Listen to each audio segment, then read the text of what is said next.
Yo tout le monde, c'est Aurel. Aujourd'hui, nouvelle vidéo, on se retrouve pour la review de l'épisode 6 de la saison 2 de The Promised Neverland. On est déjà à plus de la moitié de la saison et à l'heure actuelle, je pense que les avis sont très différents. Je sais qu'il y en a qui kiffent cette saison 2, il y en a qui aiment pas du tout, il y en a qui sont un petit peu kiff on va dire. Et c'est vrai que pour ceux qui ont lu le manga, je pense que ça peut énormément perturber tout ce rush, tous ces éléments qui sont oubliés. Surtout que apparemment ils ont oublié carrément l'un des meilleurs personnages de la série. Alors peut-être qu'on va le voir à un moment donné, hein. J'en ai aucune idée par rapport à ça et personne n'en a l'idée finalement vu qu'on est sur une histoire originale, mais il peut très bien arriver à un moment donné. En attendant, si vous n'avez pas vu l'épisode de cette semaine, n'hésitez pas, c'est sur Wakanim, vous avez le lien en description. Je vous retrouve après le générique pour parler de celui-ci.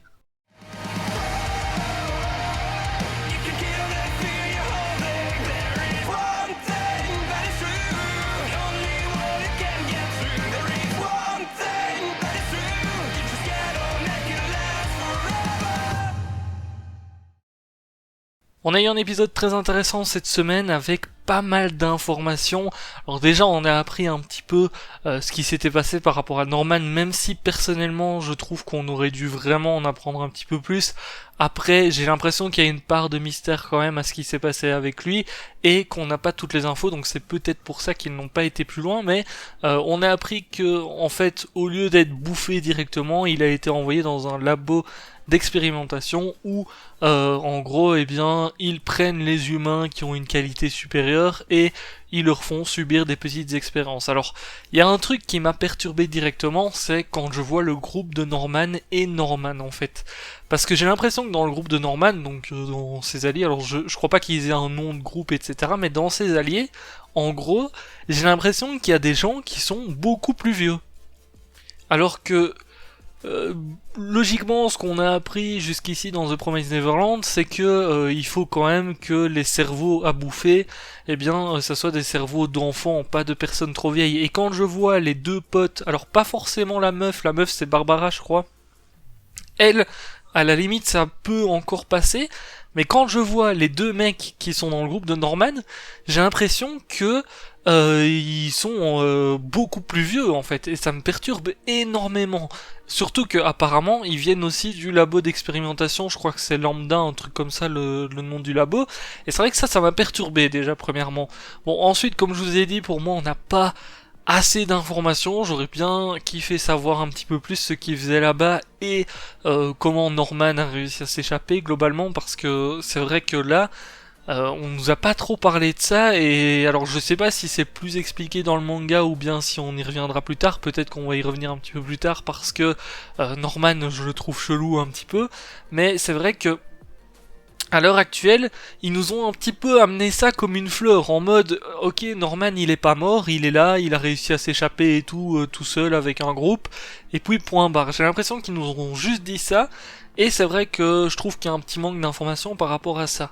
Alors on en apprend un petit peu plus aussi sur les démons en eux-mêmes. Le plan de Norman, c'est Alors je sais pas si c'est faire boire ou bien simplement... en tout cas il a créé un mélange qui va logiquement détruire les démons en soi, les ramener à l'état sauvage, et ensuite ils vont se tuer entre eux etc. Et on a pas mal d'informations par rapport à ça. Alors déjà premièrement, apparemment si un démon ne mange pas d'humain, il redevient sauvage. Alors on savait déjà ça dans l'épisode précédent, mais j'avais dit il me semble, ouais on sait pas trop ce qu'ils veulent dire par là, parce que ils pouvaient très bien dire ça en mode les démons vont commencer à chasser d'eux-mêmes, alors que là on est sur quelque chose de plus concret où on nous dit en fait les démons ils bouffent des cerveaux pour rester intelligents et rester maîtres d'eux-mêmes. C'est un petit peu ça entre guillemets le truc, et finalement c'est ce qu'on peut aussi imaginer par rapport à ce qui s'est passé dans l'épisode précédent avec les deux démons qui cherchaient justement des humains à donner à leurs frères, je crois que c'était leurs frères et leurs sœurs, pour pas qu'ils redeviennent sauvages. Et ça, on n'avait pas l'information par rapport à ça, qu'est-ce qu'il voulait dire exactement. Donc maintenant, on sait qu'un démon, pour qu'il reste intelligent et tout, il faut qu'il bouffe des cerveaux, sinon à un moment donné, il n'a plus rien en fait, il perd tout. Alors ça, c'est une première information, et ensuite on en revient à Mujika et Sonju. D'ailleurs, ils ont abordé aussi le sujet dans cet épisode-ci, dit directement quand ils ont expliqué cet aspect-là avec les démons sauvages et tout qui étaient obligés de bouffer sinon ils redevenaient sauvages, j'ai pensé à Mujika et Sonju parce que eux, eh bien, ils disent qu'ils ne bouffent pas de démons, enfin qu'ils ne bouffent pas d'enfants depuis longtemps. Enfin, il me semble qu'ils avaient dit que c'était depuis longtemps. Et c'est vrai que, bon, c'était déjà chelou à cette époque-là, et puis à la fin, quand Emma et les autres les ont quittés, on avait vu, je crois que c'était Sonju qui avait dit « Oh, plus tard, ils seront bons à manger, eux ». Donc, on savait déjà que ils mangent peut-être des humains, après comment est-ce qu'ils font, parce qu'effectivement, eux, c'est pas des démons qui suivent les autres, c'est pas eux qui s'occupent des fermes, etc. Donc comment est-ce qu'ils arrivent à récupérer des enfants pour les bouffer? Ça c'est une bonne question, est-ce qu'ils attaqueraient des fermes ou des petites choses comme ça? Il y a peut-être moyen, ou bien ils ont une autre manière de survivre. En tout cas, on va en apprendre un petit peu plus, parce que Norman, lui, a des informations par rapport à ça, et d'ailleurs, petit truc, c'est qu'il a appelé du coup Mujika. Si effectivement il parle bien de la même personne à la fin de l'épisode, on a Norman qui dit ah vous êtes au courant qu'il y a des démons comme ça, et puis bon là on a Emma, je crois que c'est elle qui lui dit oui on a rencontré une fille démon machin, et lui répond oh non, c'est la fille au sang maudit. Alors ça, il me semble qu'on avait déjà parlé de ça dans l'épisode dernier. On nous avait dit que là où se trouve Emma, etc. à l'heure actuelle, c'est un temple justement, ou une église, ou je sais plus ce que c'est exactement, mais par rapport justement au sang maudit. Alors qu'est-ce que c'est ce sang maudit? À l'heure actuelle, on n'en sait rien. Mais personnellement, le fait que ça soit appelé comme ça, et que ça soit un démon qui ait ce sang, je me dis qu'en fait, peut-être que c'est un humain au départ, et que Mujika d'ailleurs, ce serait de base un humain, et que elle se soit transformée d'elle-même peut-être en démon ou un truc comme ça, ce qui expliquerait potentiellement son sang maudit, et c'est peut-être justement les humains qui avaient ce sang maudit, qui se sont transformés en démons, qui ont commencé, on va dire, à propager cette histoire-là, et que eh bien c'est à cause d'eux finalement qu'il y ait autant de démons partout. Alors je me dis que c'est possible qu'il y ait une histoire pareille. Le truc c'est que Norman a vraiment peur en fait, hein. Au moment où il a réagi par rapport à ça, il était vraiment en mode oh non elle est vivante, genre ça craint de ouf, hein. Quand tu vois son visage et tout, il était terrorisé et ça craint de ouf, donc je sais pas trop. Peut-être qu'elle a des pouvoirs en plus finalement et que c'est un démon qui a des pouvoirs en plus par rapport aux autres démons, je sais pas. Peut-être qu'elle peut contrôler des démons ou des petites choses comme ça, mais c'est vrai que il reste une zone d'ombre par rapport à cette histoire de sang maudit, et on va très certainement en apprendre un petit peu plus aussi dans les prochains épisodes. En tout cas, là, je dois avouer que cet épisode-ci, je l'ai bien kiffé, c'est mon préféré, je pense, de cette saison jusqu'ici, parce qu'on rentre vraiment dans les petites théories, dans les explications et des choses comme ça, et c'est vrai qu'il y a eu beaucoup d'épisodes dans ce début de saison qui, eh bien malheureusement, étaient un petit peu moins intéressants à ce niveau-là.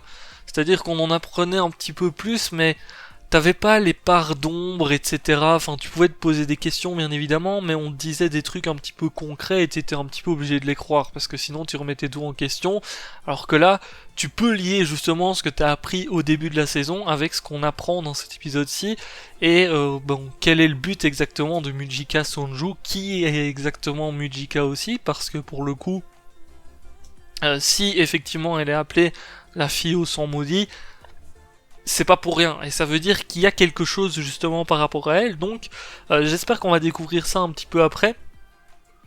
Et aussi, une dernière petite chose que je voulais aborder avec vous, c'est par rapport à Norman. Alors, est-ce que vous aussi, vous avez l'impression que Norman est complètement différent d'avant?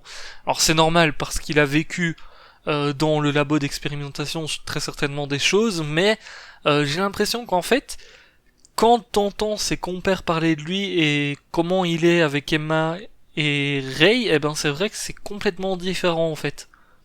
Parce que d'après ses potes, Norman, bon déjà c'est le chef, et j'ai du mal à me dire Norman chef, tu vois, surtout que quand tu les entends parler, limite t'as l'impression que c'est un tyran le bordel.